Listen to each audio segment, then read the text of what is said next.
وعلى رسول الله وعلى آله وصحبه أجمعين اللهم صل على محمد وعلى آل محمد كما صليت على إبراهيم وعلى آل إبراهيم إنك حميد مجيد اللهم بارك على محمد وعلى آل محمد كما باركت على إبراهيم وعلى آل إبراهيم إنك حميد مجيد.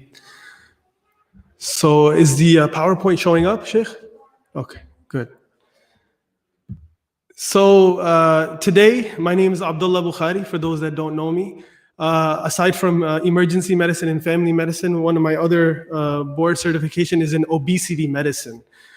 So Dr. Al-Kassab, who's also with me here, one of my mentors, one of our professors at Wayne State and Oakland University, a specialist in endocrinology, weight loss, and diabetic medicine, will also be joining me today. And we're going to be talking about Ramadan fasting health and fitness advantages and pro tips. How can we prepare ourselves, our mind, body, and soul, coming for the coming Ramadan? Inshallah, may Allah subhanahu wa ta'ala allow us to be witnesses and be a part of the month, the holy month of Ramadan. So to begin, the first thing that we want to talk about is our Ramadan goals. The taqwa of the mind, the taqwa of the body, and the taqwa of the soul. We want to take advantage of this Ramadan. We don't want this Ramadan to go to waste. So many of our family members, our friends that were with us in the last Ramadan are no longer with us this Ramadan. We have no guarantee. And Ramadan is one of those blessed months in which Allah opens the doors of Jannah and He closes the doors of Jahannam. It is a month in which there are numerous blessings, to the extent where the Prophet ﷺ made dua against those who are not forgiven during this month. Why? Because it's very hard not to be forgiven this month. It's very difficult. Allah is giving us every opportunity this month to take advantage, to rejuvenate ourselves, to make us more healthier when it comes to our mind, our mental health, our bodies, our physical health, our spirits, our soul. He's given us every chance, to the extent where He says, I've closed the doors of Jahannam and I have chained the shayateen. I have chained them. They're locked up, meaning their influences won't have an effect on you as it would have were they not chained up. So this month is a huge blessing for us, and we are in dire need of it. Our souls, our body are in dire need of it. So we want to take advantage of the taqwa of the mind, body, and soul this month. We also want to take small strides. We want to take small, consistent, and strides that are involving patience so that we can build habits. One of the wisdoms that we derive from Ramadan is that all the research you find shows that it takes about roughly 30 to 40 days to build a habit. And our brothers and sisters, our Christian brothers and sisters just finished Lent, 40 days of fasting. Fasting is something that has been prescribed from the previous generations and onwards by God, by Allah. For what? For many reasons. One of them being God consciousness. One of them being building a habit and that connection with Allah subhanahu wa ta'ala. And what you find is that 30 days, 40 days of sincere fasting can really last you 11 months. It truly can last you towards the next Ramadan if you and I work towards it with sincerity. So we want to set achievable, attainable, and doable goals for this month. We want to write down what are our goals, what do we want to accomplish this month? And that's probably one of the most important things that helps us accomplish things in life. You find any executive, any successful business person, successful doctor, successful professor, successful researcher, engineer, they always set themselves with attainable, achievable, reachable, doable goals. And they have tasks and they check off. What are my goals this month and how I'm going to accomplish those? So we want to get our mind, body, and soul healthy this month because it needs it. All of us need a healthy mind, body, and soul in order to worship Allah. In order to worship Allah the best way we can, we have to prepare ourselves. And Ramadan is that preparation. So I want to talk about the beauty of fasting. And I know Dr. Ramzi is here too, who was one of the pioneers in this research of fasting and when it comes to diabetes and the pancreas. But forgive me for being up here while you're over there. But the effects of fasting on the human body. There are so many benefits when it comes to the health of a human body and fasting, aside from the God consciousness, aside from bringing our soul, rejuvenating it, right? So how does it work? We have two things that we are comprised of, the mind, body. We have the body and the ruh. What Allah created us from two things, the soul and the body. Throughout the year, we feed our body from this earth, from this world. Food, water, fruits, meat. But what do we feed our soul, right? So the question that arises, where is our soul from? Allah says, وَيَسْأَلُونَكَ عَنِ الرُّوحِ, it came from min amri Rabb. It came from Allah. So what is that thing that can feed the soul, to rejuvenate the soul? Continuous throughout the year, we feed our nafs, our body. And then Allah says, here's Ramadan.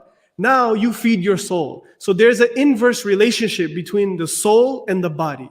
The less you feed the body from abstaining from water, from food, from drinks, from intimacy, the more your soul rejuvenates, the more your soul thrives. You understand? So that's one of the most beautiful wisdoms when it comes to the spirituality of Ramadan, of fasting. The health benefits, as you see on the screen, one of the beauties of fasting, and I learned this from Dr. Ramzi when I was younger, is that fasting helps fight against cancer. How? By fighting against inflammation and free radical damage. So it decreases inflammation and free radical damage. It also increases your insulin sensitivity, reducing chronic diseases from diabetes, heart disease, even cancer. We find in research, fasting is so beneficial if you have these chronic diseases. Also, it helps burn fat, which increases your energy even more so. And that's why this whole phenomenon has arrived, intermittent fasting, and I'll talk about that briefly. It helps reduce your cholesterol levels, your triglycerides. That's why you find people that may be overweight and healthy, especially in our Arab community, like Sheikh Musa, I'll give you an example. He's pretty healthy, but he has the best cholesterol. And that has to do with fasting, and that has to do with his health and how much he kept himself maintained. It also increases your metabolism and decreases the risk of gaining more weight. You find that people that do fast throughout the week, they tend to gain less weight. And again, Dr. Al-Kassab, this is his specialty. So number one, the first pro tip that we want to give you guys, that all of us, in these next 10 days before Ramadan comes, these are some pro tips that we have that we can do to maximize and to be efficient when it comes to the month of Ramadan. And take advantage of our health and make us better healthy individuals. So the first pro tip is that we want to monitor and control our food consumption now. We want to monitor and control our food consumption now. By eating moderately now and we don't overeat, we'll find ourselves preparing for Ramadan. What happens is when we overeat, it increases our appetite and it makes it more difficult for us to fast. So when Ramadan comes, the first week goes by and many people just recovering from the effects of fasting. So eating too much now is a common mistake, and it causes laziness. And not only that, but it causes you to retain the extra calories as fat. The extra energy that you're not able to expend, it gets stored as fat. So Ramadan is about self-control and not self-indulgence. And the greatest wisdom from the Prophet ﷺ regarding this matter was that if you have to eat in moderation and have 1/3 for food, 1/3 for water, and 1/3 for air. The Prophet ﷺ said that the son of Adam cannot fill a vessel that's worse than his stomach. It's enough for him or her to take a few bites and straighten their back. If they cannot do that, then they fill their stomach with 1/3 food, 1/3 drink, and 1/3 air. The pro tip number 2 is that now we want to stop snacking, especially on junk food. We want to start getting ourselves used to eating healthy meals, regular meals, breakfast, lunch, and dinner, and avoid snacking in between and slowly building up to Ramadan, especially junk food. That way we will be prepared for suhoor and iftar when it comes to having 2 meals a day. And this will only help us prepare for that. And so avoiding unhealthy carbs and processed foods starting now will only give us that momentum into Ramadan where we can take advantage of Ramadan, especially if we're trying to get healthy and trying to lose weight. Pro tip number 3, we want to start eating breakfast, suhoor. During Ramadan, we want to wake up early for suhoor, the pre-dawn meal, before the fasting begins. And we don't want to skip this. We want to have an early breakfast so that our body can get used to the early hours, especially if we are not breakfast eaters. And so the Prophet ﷺ mentioned in numerous ahadith where eat the suhoor. For indeed the suhoor there is barakah. And barakah you cannot quantify. You and I cannot quantify what it is when it comes to barakah. Allah puts a divine blessing into suhoor where it helps us get healthy, get our spirit healthy, rejuvenate our souls through that divine blessing, and help our bodies adapt and adjust to the fasting of Ramadan. And not only that, but it helps us even lose weight. The best suhoor is the suhoor of eating dates, and we'll get to that part about if you're diabetic. So drink tons of water. Start drinking tons of water, especially in the morning. Change your diet. Make a healthy diet now so that that momentum carries into Ramadan.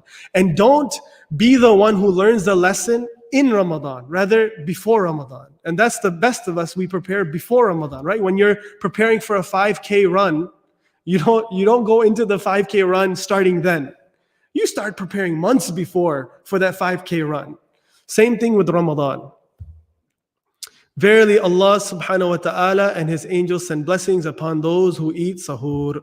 And that goes in general for breakfast as well. We need to be people that eat breakfast regularly. I tell you, one of the things that we teach our patients if they want to lose weight is start eating a good, healthy, strong breakfast. And that comes for our diabetics as well and our people with comorbidities. Now, one of the issues that arises is we are a nation that drinks coffee. We love to drink coffee. And so pro tip number 4 is that if you are a coffee drinker or you are a caffeine drinker, we need to reduce our coffee intake and our energy drinks. If we don't, what happens is because it's caffeine is a drug, it's a drug. And what happens is when you stop abruptly a drug, what happens? You go through withdrawal symptoms, just like any other drug. And so if we are coffee lovers and caffeine lovers, we may start finding ourselves having a headache. We might be irritable. We might get cranky. We might get restless at times. We might have bad moods, and we don't realize why this is happening. And that has to do with not drinking that caffeine that you're accustomed to. So one of the things that we want to do now is start drinking coffee and caffeine less, okay? And if it's something that you cannot avoid, because we do believe that 1 cup of coffee or 1 cup of tea every morning is very good for your brain. We've been showing so many more studies that it helps against dementia, it helps against memory loss, keeps you active and healthy. So in moderation, like everything, is good for us. But if you are a person who can't live without it, then you need to start weaning off now. And if you can't wean off now, then when Ramadan comes, then you need to adjust your schedule to the extent where you start drinking coffee at iftar. That way it'll prevent these withdrawal symptoms to a lesser extent, to a lesser degree. Although it may keep you up at night, which is not good for us, but these are some tools. Drinking something early morning at sahur. You still have to take that intake that you're accustomed to in order to prevent these withdrawal symptoms. But in general, if you want to take advantage of this month of Ramadan, try to wean yourself off. Try to not be dependent on it. And the other thing is our youngsters, they drink a lot of energy drinks. This is an amazing case I had. We published this. We had a man, he was in his 20s. Get this, a 20-year-old came to our emergency room and he had just drank 8 energy Red Bulls, and he had an end stem. He had a heart attack. He had a mini heart attack. He was so scared out of his mind. He drank 8 energy drinks within a short period of time. And because of this, it made his heart race and it caused his heart to have a mini heart attack. So I really advise our youngsters to avoid these energy drinks. They are not healthy. They are not healthy for you at all. Try to find other natural sources for energy. There's so many vitamins. A green tea is so good for your brain, for your mind. Try some alternatives. So we find here's a great diagram depicting the different amounts of caffeine that we have in the drinks that we commonly drink. Brewed coffee has about 95 milligrams of caffeine, which is a lot compared to black tea or green tea, which is about 40 milligrams. And a can of soda has about 40 milligrams. And then we have decaf, which is about 3 milligrams. So that's the other thing that you can do, is maybe switch to decaf. Start switching yourselves to decaf one at a time until you start adjusting yourself from withdrawing from these things, okay?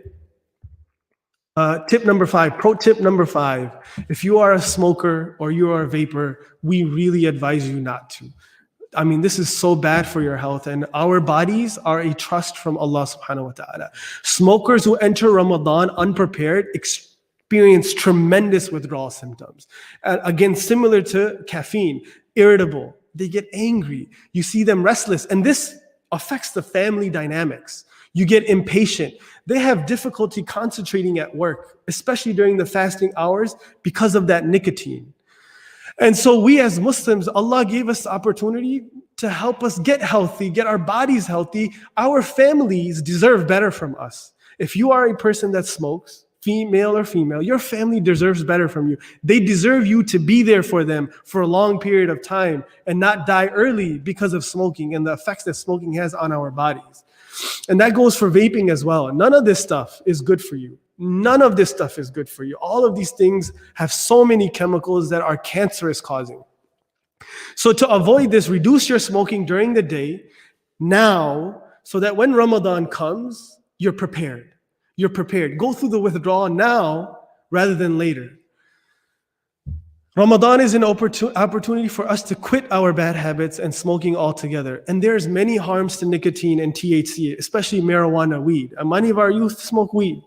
Weed, I would say, and many people ask this question to us, how is marijuana compared to smoking cigarettes? And honestly, I tell you, marijuana is not regulated, so you don't know how much you're intaking, okay? The second thing is marijuana does not have a filter compared to nicotine, smoking. You know when you smoke that orange part in the smoke, there's a white part and an orange part. You see this on the diagram right here, this orange part. You know what this orange part is? It's a filter.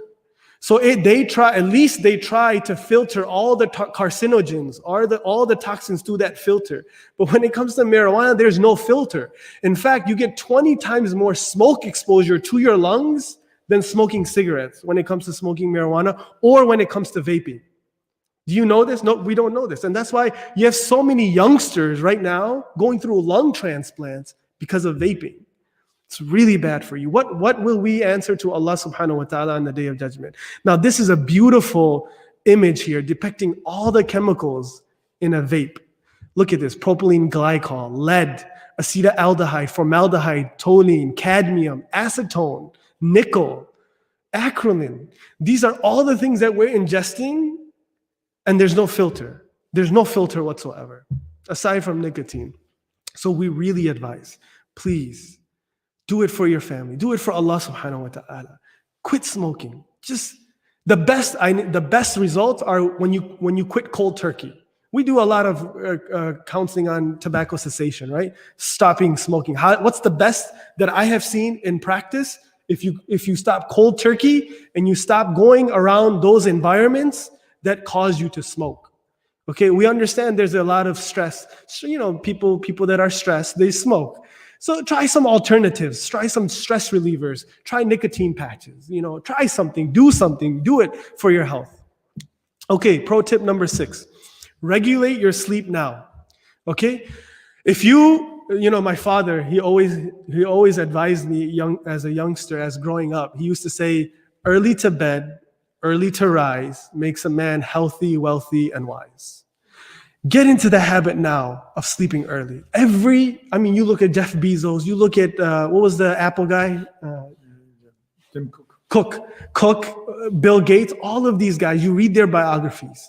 I kid you not. One of the common themes they have is they wake up early. They start their day at 4 or 5 a.m.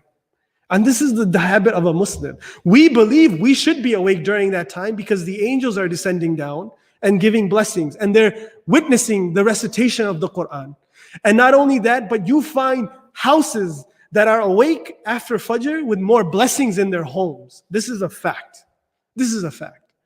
And so sleep is something that's very important for our mental health, where we don't realize how much it really affects us. And when Ramadan comes, sleep is important part of having a successful Ramadan, because the hours are so limited. So sleep is very important for our mental health. And not only that, but it's important for weight loss.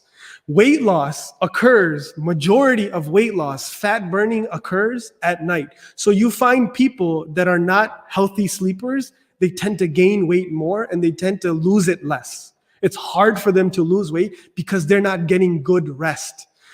Not only when it comes to sleep, but we need to start avoiding social media now, especially at bedtime. I don't know how much research has come out linking social media, the phones, and the blue light from our laptops, from our screens, the blue light radiation from our phones emitting to us that affects us, causing poor sleep, headaches, feeling tired all the time, poor concentration, and linked to weight gain. And it's been linked to weight gain. I'm telling you, this is even in the New England Journal of Medicine. So many top-notch journals are publishing the effects of social media and the effects of phones at nighttime affecting your sleep and causing irritability. And so we want to take advantage of sleep during the month of Ramadan. And we know that you may feel like feeling left out, right? I don't want to sleep during the night.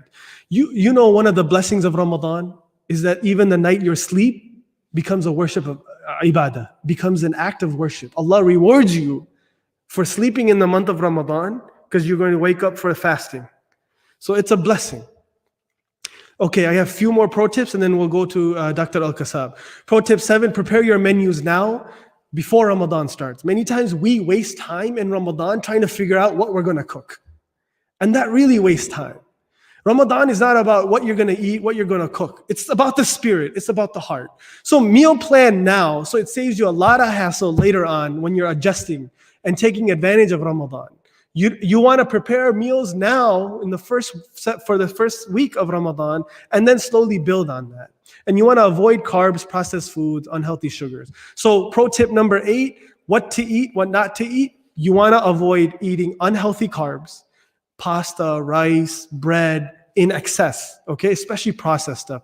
You want to avoid eating low nutrient dense foods. You want to avoid processed, so anything that comes in a bag or a can, avoid it. I'm telling you right now. I'm telling you, I tried this myself. I'm just sharing this. I tried this on my own to just eat fruits, vegetables, water, dates, and just some protein. I tell you, that was the most productive Ramadan I ever had. I never felt lazy for one bit. I was sleeping better. This is just a personal anecdote. Imagine what the research shows. Avoid fried, salty, junk food. I'm telling you, you will feel amazing. And so you want to eat protein-rich foods, fish, chicken, healthy halal, zabiha, right? Meat, lamb and goat. Avoid eating red meat as much as you can, but once or twice a week, it's okay. It's good for you. It's got good iron and protein and amino acids. Eat fiber-rich foods. We don't eat enough fiber. Fiber is one of those things that helps you lose weight. Eating raw vegetables, drink plenty of water. In fact, I would drink 2, 3, 4, liters of water if you can. Okay, at least 1 or 2 liters of water than anything else in the month of Ramadan. That will help you lose weight. Eating raw nuts, protein, potassium-rich foods, very good for you. Pro tip 9, this question comes up a lot. Why am I not losing weight during Ramadan? How many of us go through that, right? How many of us ask this question, why am I not losing weight in Ramadan? Let me tell you. 1, either you're eating too much sugar and you don't realize it. Candy, sugar, carbs, desserts, all of these things, even in moderation, affects weight loss because it's just too much sugar to process. I'm going to give you an example. The other reason why you and I may not be losing weight during Ramadan is because we're drinking too much sugar. So one was we're eating too much sugar. The other is we're drinking too much sugar. We eat juice, we drink soda, pop during Ramadan. All of these things are bad for our bodies, and all it does is store that extra sugar as fat. That's all that happens. 3, you're eating too many things that turn to sugar. What are things that turn to sugar? Carbohydrates. Arabs, Pakistanis, we love bread. We love rice. We love pasta. We love these types of processed or unprocessed carbohydrates. We don't even realize these are bad for us. In moderation, it's good.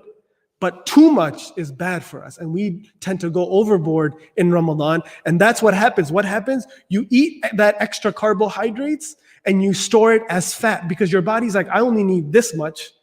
And Yusuf, I'm going to take the other, I'm going to store it as fat. That's what happens. Number 4, you aren't eating enough probiotics, prebiotics. Numerous research has shown our gut consists of bacteria, good, healthy bacteria. And this bacteria is involved in processing toxins and digesting food and burning fat. Many times because of our environment or antibiotics that we take, whatever it is, whatever the reason, we had a bug, we had a virus infection or a bacterial infection, our gut bacteria gets imbalanced. We need to bring it back to balance by eating probiotics or prebiotics. And that will help us get a healthier gut so we can digest foods better and lose weight. You understand? So that may be one reason. The other reason may be that you still think fat is bad for you, but in actuality, it's good for you. We don't eat enough fat, and so our bodies start storing other foods as fat. You understand how the body works? Beautiful. 6, we aren't moving enough. Why am I not losing weight in Ramadan? We're not moving enough. You see, weight loss, 80% is what you eat, and 20% is how you move or exercise. So take advantage of Ramadan. Taraweeh is a great exercise. Taraweeh is sunnah. Yes, it's sunnah, but maybe make the intention that I want to get some of that exercise, and I'm going to be in a state of worship. Okay, that will help you at least get some activity, exercise. I'm fasting, so I don't want to do any activity during the day. And what happens? Your body, it settles down and it starts storing fat. And when we get older, our metabolism slows down. So we're not able to burn as much. So when we increase that activity, some activity, 20, 30 minutes a day, that's it. Just getting your heart rate up will help you lose the weight. Number 7, why am I not losing weight? Maybe I'm stressed out. I have too much stress on my plate. So address that stress. Try to figure ways to cope with stress. For example, because stress raises cortisol levels and increases appetite, and as a result, we tend to gain weight. Sleep deprivation, we talked about this briefly. Fat burning occurs at night, so you may not be losing weight because you're not getting good night rest.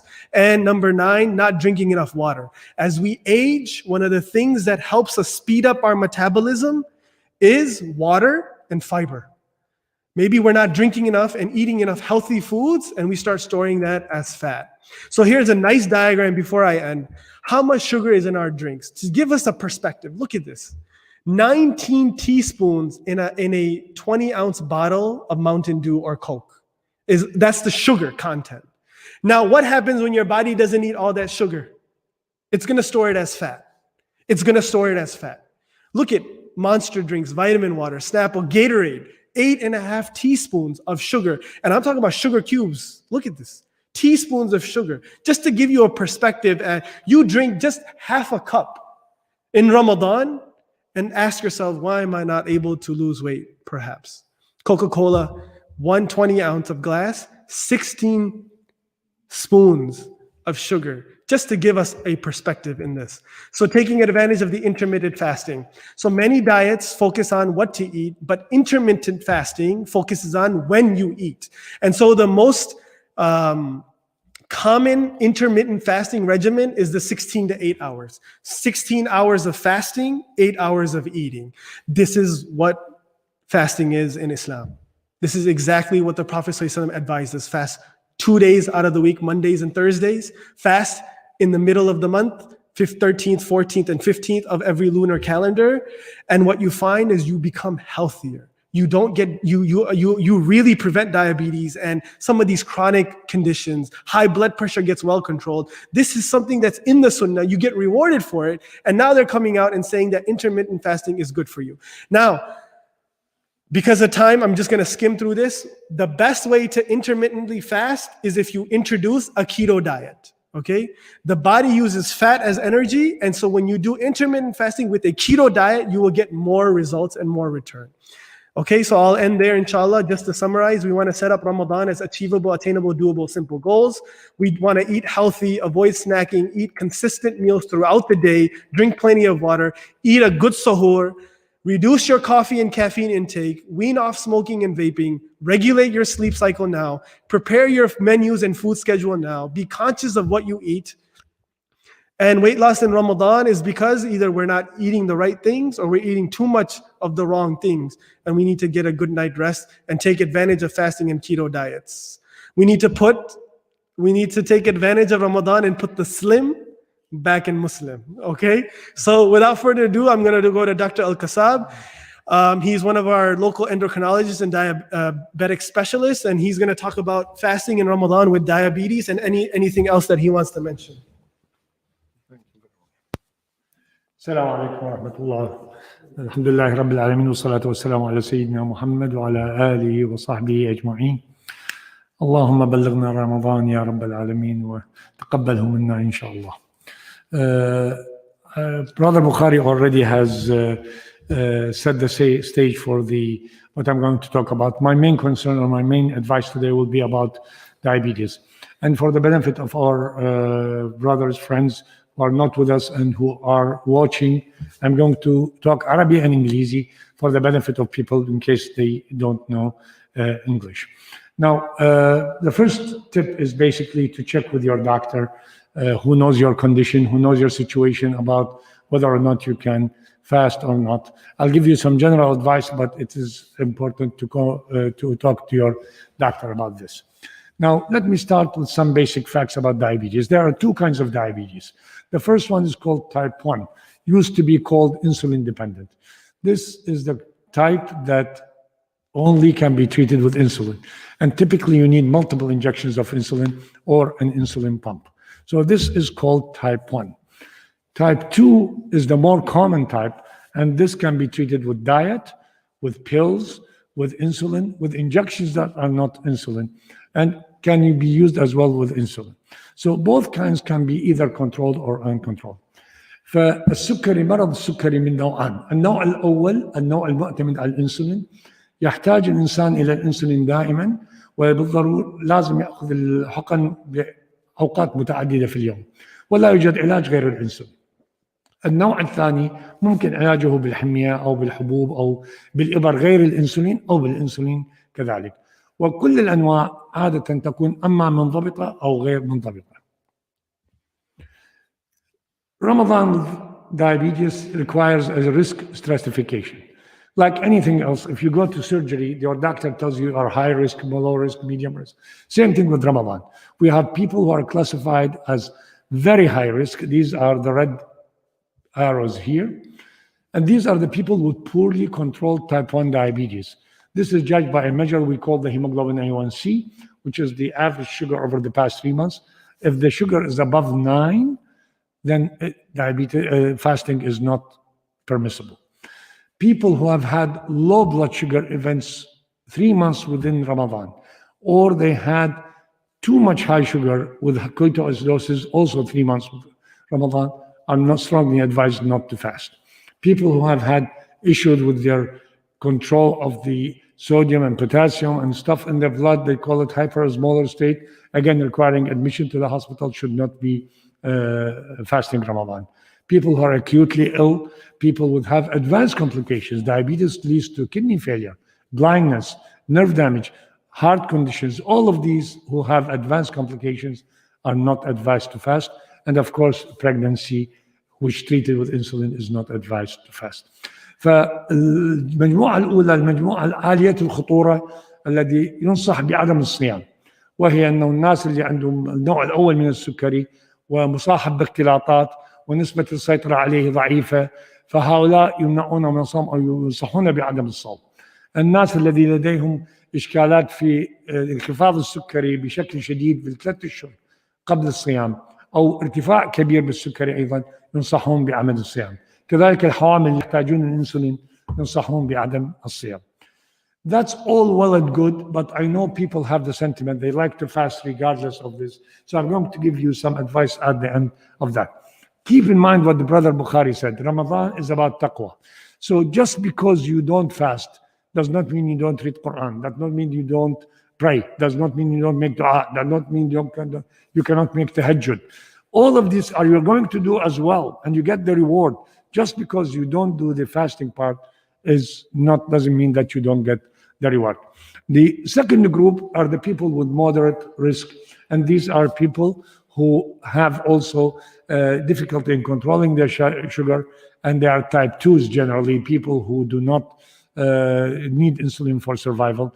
These people, again, depending on their condition, we advise them not to fast if they're taking multiple insulin injections or they have advanced renal failure.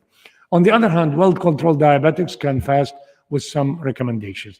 فالمجموعة الأخرى التي مجموعة من النوع الثاني اللي تحتاج إلى الإنسولين إذا كانت مصاحبة باختلاطات أيضا ينصح بعدم الصوم.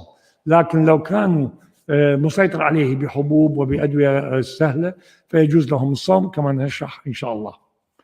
So let's start with the group of people with type 2 diabetes taking pills and they are not taking insulin. These pills are generally of two categories. Pills that stimulate insulin in the body, these are called sulfonylureas, and we wrote the names here in case you don't know the class. People look at pill bottle in the house if you are in the house. If you are taking a pill called glipizide or glimepiride or gladuride, these types of medications are dangerous during fasting because it can crush your sugar. So we'd like to either modify it, get rid of them, or reduce the dose. Other pills in general are very well attuned to fasting. There should be no problem. Those who take injections that are not insulin, there are common drugs now that can be given once a week or once a day that are not insulin. These people also generally can fast. فالناس الذين يستعملون أدوية السيطرة على السكر سواء بالفم أو بالحقن لكن لا تكون انسولين يستطيعون الصيام بدون إشكال مع بعض التحويلات. لكن في نوع معين من الحبوب، فالإخوان اللي لديهم حبوب علب حبوب تسمى أما بالجليبيزايد أو جليميبرايد أو جلايبيورايد، هؤلاء يجب أن يتناقشوا مع الطبيب قبل الصيام لأنه قد تؤدي إلى انخفاض شديد في السكر. What about people taking long-acting insulin only? There are people who take pills and they take one shot of insulin a day. This is called either Lantus, Levemir, Glargine, Basaglar. All of these can fast with some modification, but you have to reduce the dose of the long-acting insulin. My best advice is to stick to a certain time of the day that you take your shot. For example, after Tarawih, 10 o'clock, 11 o'clock at night, every day you do that, cut the dose back by about 20%. So give 80% of the dose. Some people are used to taking the long-acting insulin in the morning. They can still do that if they want to do it, not to change the habit at suhoor time, but they should cut the dose by 30%. الناس الذين يستعملون حقنة واحدة من الإنسولين طويلة المفعول مع بعض الحبوب يستطيعون الصيام بتعديل الجرعة. يستحسن أن تستمر في نفس الوقت في إعطاء الجرعة مع الإنسولين في الليل مثلا بعد العشاء، لكن خفض الجرعة بمقدار حوالي 20%. People who are taking both short and long-acting insulin, but they are type 2, not type 1. These people they insist on fasting. Then for the long-acting insulin, we do what we did before. Keep it at the same time at night, 12 o'clock, 11 o'clock, whatever time you think you are going to bed at that time, and reduce the dose by 20%. If you are using the long-acting insulin in the morning, the same thing as suhoor, reduce it by 30%. Those who are taking short-acting insulin, along with that, can do that at iftar. They consider that the dinner, iftar al-maghrib. So that will consider that for dinner. But make sure you do suhoor, and you give also the second shot of that before suhoor, depending on the size of your suhoor. You don't want to feed the insulin, meaning I give, but I have to eat to avoid going low. You may need to modify the dose a little bit if your suhoor is light. And that is part of the reason we do not advise people on insulin, multiple shots of insulin, to do the fasting. because you have to have at least 2 meals a day. Many people may not be able to take a meal at 9 o'clock. We are still in the summertime. So Ramadan hours are long. So people have to eat at iftar time, and then 6 hours later they have to do another suhoor. They have to set the alarm, they have to get up. So it may be too much stress on the body. والله سبحانه وتعالى يقول يريد الله بكم اليسر ولا يريد بكم العسر. You don't want to stress your body for that. And you say, I already fasted multiple times.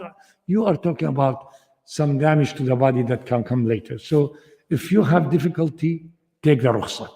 So this is what I told you about people with type 2 diabetes and having these kind of situation. They can modify it, but at least they should have the 2 meals a day. الإخوان الذين يستعملون حقن الأنسولين وهم من النوع الثاني يستعملون حقن متعددة في اليوم، ليست حقنة واحدة. يستطيعون الصيام لكن بتحويرات. الحقنة الطويلة المفعول تخفض ب20% وتعطى في الليل، ولا يجب أخذ الحقنة قصيرة المفعول قبل الإفطار المغرب وقبل السحور، ويجب عليهم السحور. لا يعني صعب عليهم أن يصوموا بدون السحور. People with type 1 diabetes, I repeat again, we do not recommend they have to fast because their body is very vulnerable and it's very fragile. Long hours with no food are difficult.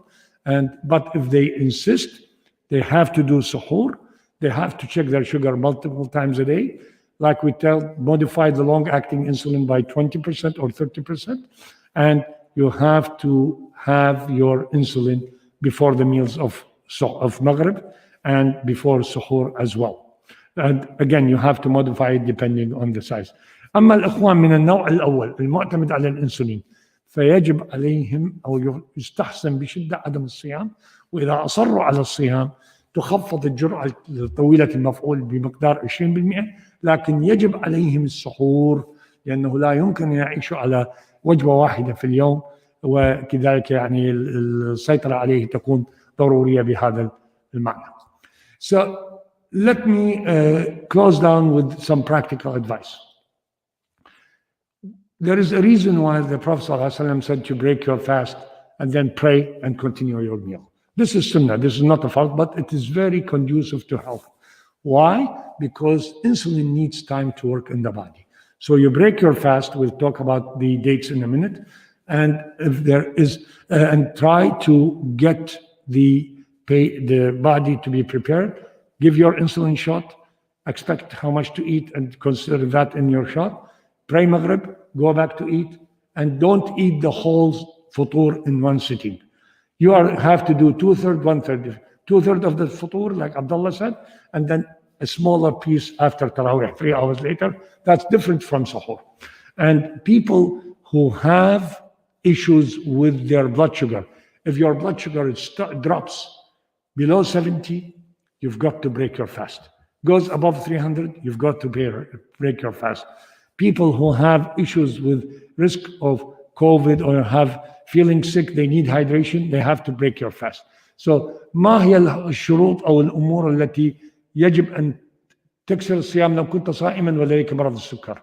إذا انخفض السكر تحت 70 ملغرام يجب عليك الفطور وأخذ العلاج اللازم. إذا ارتفع أكثر من 300 يجب عليك الفطور وأخذ العلاج اللازم. إذا شعرت بأعراض التهاب أو زكام أو إلى آخره تحتاج إلى تروية فيجب يعني قطع الصيام بهذا المعنى. فملخص الكلام summary is always perform suhoor and iftar. And because the day is very long and the night is short, this can be difficult. A lot of people say, I'm not a suhoor person. I just do my iftar, drink water and go. That doesn't work for a diabetic. You've got to do that. I told you about 2/3 you do it with iftar and the other third after Taraweeh. Even if you don't want to pray Taraweeh because it's sunnah, that's perfectly fine. Give yourself a little break 3 hours later and do the second remaining part of the food. And then after that, you can do your suhoor. What about the dates? Taking dates is a sunnah, and it's a very common practice in Ramadan. For a diabetic, the Rasul said witr, meaning 1, 3, 5, 7, 9. 1 is more than enough, especially American dates. They are that big, They are too much sweet, and that's not the similar back home dates that are that small. So be careful about that. Just because you want to uphold the sunnah, you are hurting your body. So that's number one. Number two, we talk about the medication at iftar dinner, and then you allow the insulin to work, and then you can go and complete your iftar. So generally, الإخوان الذين يعني النصائح العامة يجب أخذ السحور والفطور عند الصيام. قسم الإفطار إلى وجبتين، ثلثين تؤخذ بعد المغرب وثلث ممكن يؤخذ بعد التراويح. حاول قدر الإمكان أن تتجنب كثرة أكل التمر، ولو هو سنة، لكن تمرة واحدة تكفي ولله الحمد، ولا يستحسن أن يؤخذ كمية كبيرة لأنه تؤثر على توازن السكري بالنسبة للجسم. أخذ الإنسولين مع الإفطار، وعندما تذهب إلى الصلاة وتأتي يكون 10 دقائق ربع ساعة، وهذا وقت مناسب بالنسبة للإنسولين. Thank you all very much. Inshallah, we wish everybody a very blessed Ramadan and iftar and siyam maqbool bi'idhnillah. But Allah subhanahu wa ta'ala gave us rukhsah, and if you qualify for that rukhsah, you need to take it without harming your body. Jazakumullah khair, Dr. Al-Kassab. There are a few questions that I'm getting online through text messaging. One is there any other, for you, Dr. Al-Kassab, is there any other conditions like thyroid or other Thank you. Metabolic conditions that people need to worry about if they want to fast? Sure. Thyroid conditions are very common. اضطرابات الغدة الدرقية من الأمراض الشائعة، ومن شروط أخذ الدواء لعلاج الغدة الدرقية هو أخذ الدواء على معدة فارغة، ولذلك يستحسن في هذه الحالة لأنه الوقت ضيق ولا يمكن الانتظار. تستطيع أن تعرف المعدة الفارغة بأنها ساعتين بعد الأكل، فممكن تأخذ الفطور مثلا المغرب وتنتظر ساعتين تأخذ دواء الغدة وتأكل بعده بنصف ساعة. هذا ممكن. For those who are taking thyroid medications, it has to be taken on an empty stomach. There are other medications that need to be taken on an empty stomach. Empty stomach typically is first thing in the morning, but because suhoor tends to be the last meal right before adhan, it may be more logistically difficult to do that. So you can use the second definition of empty stomach, which is 2 hours from the last meal. So if you eat iftar at Maghrib, 2 hours later, you can take your thyroid pill at that time. It's still valid, acceptable, and wait half an hour to have your third meal or 1/3 of the meal.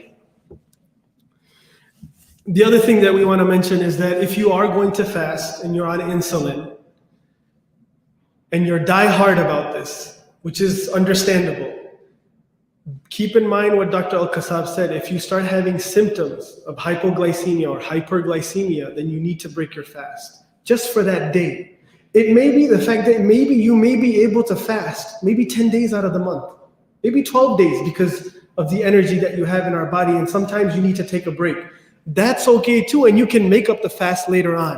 Do you agree with that, Dr. Al-Kassab? Yes, I mean, that's a very good point. And a lot of diabetics, I tell them, if this Ramadan comes in December, inshallah, Allah's give us life to see that. The day is so short, it's doable. It's at least more doable, I should say, than doing it in the summer. So that's exactly the point. I mean, you can try, get yourself a break and this kind of thing. But in the end, generally for people who are type 1, they need to eat every 4 hours. They need to give a short dose of insulin every 4 hours. There is a way around it. Like I said, you can have, if you have your own personal endocrinologist trainer with you, you can do it, but that's not feasible for most people. So try not to harm your body and do what you can. So when it comes to diabetes, I'm a little bit liberal in my range of sugar, the level of sugar. I tend to go up to 180. If your blood sugar is 180, I'm okay with that. I'm okay with if it's high for 1 month and then after Ramadan, you adjust yourself. What are your thoughts about that? Actually, that is very appropriate. All the learned organization or the RID groups who studied specifically Ramadan and fasting, we tend to lean towards the higher end of things like Abdullah mentioned. I think that's a very important thing. Having said that, the problem is if you extend that, people say, you know what, I am happy to fast for 250, at least I do my fasting, and then go back. That's not what Allah subhanahu wa ta'ala wants from us. But yes, running toward the 180, keep it. That's why I told you to reduce your insulin dose in order to stay at a safe zone. With people taking oral medications, I also tend to reduce those a little bit, slightly a little bit. What are your thoughts on oral medications being reduced? Do you see side effects with that? Not really. Many people take a drug called metformin. Metformin, if you give it to a normal person, they know it doesn't crash the sugar. So most of the newer diabetic medications, a drug called Januvia, a drug called metformin, a drug called pioglitazone, a drug called there's a drug, the new drug Jardiance and the others, they cause dehydration, they don't cause hypoglycemia. So we have to be careful in drinking water as much as you can. But you don't really need to reduce the dosage of non-sulfonylureas. These are the drugs that stimulate insulin release in the body. These are the only ones that need to be reduced. The others, you can be cautious, but you don't have to. The other question that I was getting is, because this intermittent fasting is in, a lot of people are asking me questions on text message. So I just want to go back because I blew through those slides. So just to repeat. So intermittent fasting is in. There are different types of intermittent fasting. One of the types is the 16-8. Then there's a 5-2 where you fast 5 days and then you reduce your calories for 2 days. 7 days out of the week. Then there's a 24-hour fast, a 36-hour fast, 48-hour fast. And during these times of fasting, you're drinking water, not like the Islamic fast where you don't drink any water. So that being said, the fasting that I recommend when it comes to intermittent fasting is the 16-8. And just to review, because people are asking this question, how does it work? One, intermittent fasting works by helping your body burn the fat that's within your body as energy, using that source as energy. The body exhausts all its sugar stores, and then when you have nothing left to burn, it goes to your fat. So that's why you fast, so you don't eat anything, and then your body says, okay, I need energy, so where am I gonna go for energy? It says, okay, this guy has fat, or let me go to the fat. So it starts burning the fat, okay? And what you're doing is, in a sense, you're inducing ketosis, a state of ketosis where you start burning this fat. So New England Journal of Medicine revealed data that there are so many health benefits associated with fasting regularly. And what they said, this is a recent study, it causes longer life, a leaner body, and a sharper mind. Again, going back to the benefits of fasting in general in Islam. Sadaqta Rasulullah sallallahu alayhi wa sallam, he spoke the truth. Mondays and Thursdays and 3 days out of the middle of the month.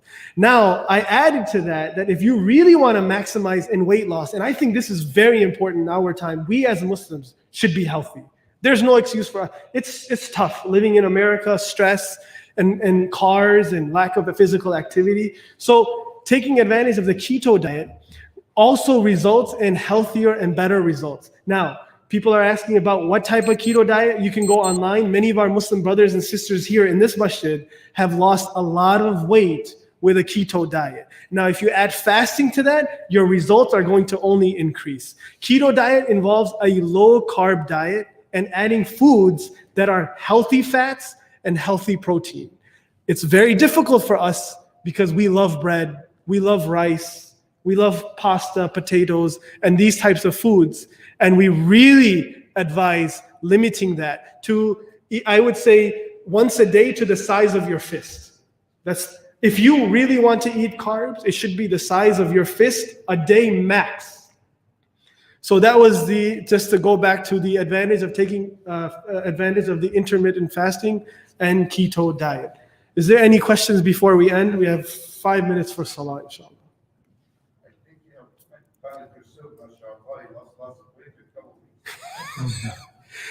Dr. Al-Baraka, one of our pioneer doctors here in our community, is saying that it looks like I've been on the keto diet. I have. I have fasting and keto diet, alhamdulillah. SubhanAllah. Please make sure you drink a lot of water. I don't know how to emphasize the importance of that, especially for our elderly brothers and sisters. Drink plenty of water. Sheikh Al-Masmari, do you have any last minute words? Jazakallah khair, ya Sheikh. Barakallahu feek.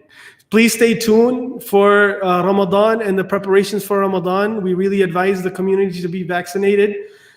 because what we're going to do is, for the safety of the community, we're planning, but plans change, is that, certain parts of the masjid will be for vaccinated people, so there's no social distancing.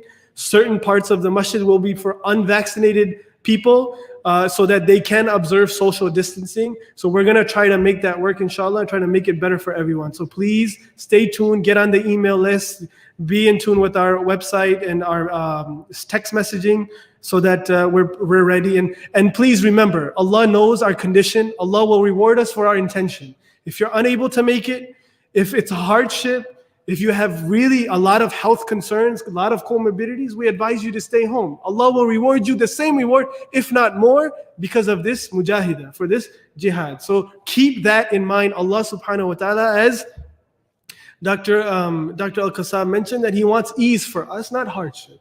Allah wants us ease for us, not hardship. And again, next week, just a reminder, next week, we are going to start Urdu Tafsir lectures, Urdu Tafsir Quran lectures here in the masjid every Thursday, and it's going to be part of our Ramadan programming, inshallah. So we encourage everyone to spread that message as well.